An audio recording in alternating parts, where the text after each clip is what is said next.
Watch enough movies and you're probably familiar with this logo, and as soon as you see it, I bet you're either thinking of Lord of the Rings or A Nightmare on Elm Street. And for good reason. The studio behind that logo and those movies, New Line Cinema, independently lasted for a little more than 4 decades, and it exists as a tiny film distribution company, operating out of its founder, Robert Shaye. A studio known as a horror icon, and a studio poised for world domination with a defining franchise. By 2008, New Line Cinema is essentially gone, destroyed by a vast series of disasters, and it folded into Warner Brothers as a division only New Line in name. In recent years, New Line has worked to regain some recognition as a small division, but this is the rise and fall of New Line Cinema. The story of New Line Cinema is founded by one man, Robert Shaye, but it was founded on June 18, 1967, before renaming it to New Line in 1973. But the studio is about to change by Wes Craven and a guy in a hat named Frederick Krueger. Wes Craven came with the controversial The Last House on the Left, with A Nightmare on Elm Street in 1981, and it was pitched to New Line, and a budget of $700,000, and it couldn't pay its cast and crew in production. When A Nightmare on Elm Street was released on November 9, 1984, it became an immediate success, and grossed over $25 million, and $57 million worldwide, and Craven returned in 1994 for New Nightmare. New Line extending their horror with the rights to Jason, and a Jason-Freddy crossover film in 2003. Freddy vs. Jason wouldn't happen until 2003, and other films like Jason X, and another founder joined the studio, Michael Lynn.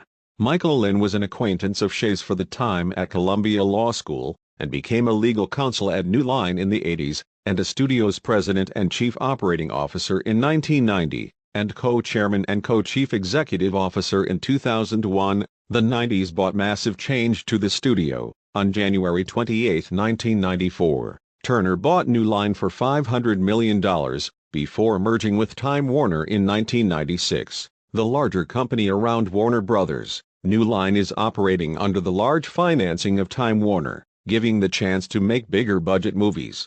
The organization kept New Line as its own separate entity. New Line became profitable, with some subdivisions focused on theatrical distribution, TV, home video, and marketing continuing. Austin Powers, Rush Hour, Boogie Nights, The Long Kiss Goodnight, and more come from this period, and of course the Rings movies aren't the only movies released by the studio in the early 2000s. With some notable films by the company at the time, including the Final Destination films, I Am Sam, Blade 2 and 3, Jason X, Freddy vs. Jason, Elf, The Notebook, Wedding Crashers, Snakes on a Plane, and the Rush Hour movies.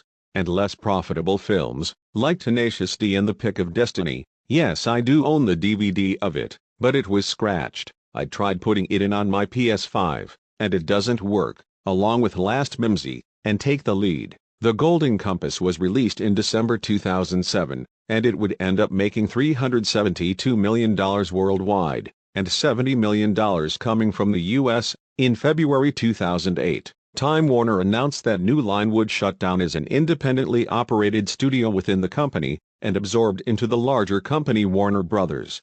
Since New Line became part of Time Warner in 1996, DreamWorks was sold to Viacom a year earlier, and MGM was eaten up by multiple studios and investors, and other horror films that were by the company, like Critters and Lawnmower Man, and other films like The Friday Films, Seven, Dark City, Mortal Kombat, Blade. The Austin Powers movies and Magnolia are pretty well loved even today. Outside of these, New Line's lasting real legacy might actually be the Final Destination movies. Not only they were their true heir to Freddy at the studio, but they've now outlasted the Nightmare franchise, with Final Destination Bloodlines became a big hit, showing that people still love these movies and they're ready for more. It's a series that New Line's indie horror roots than its big Rings blockbuster phase, but if the studio is able to continue, it may show the way forward to them.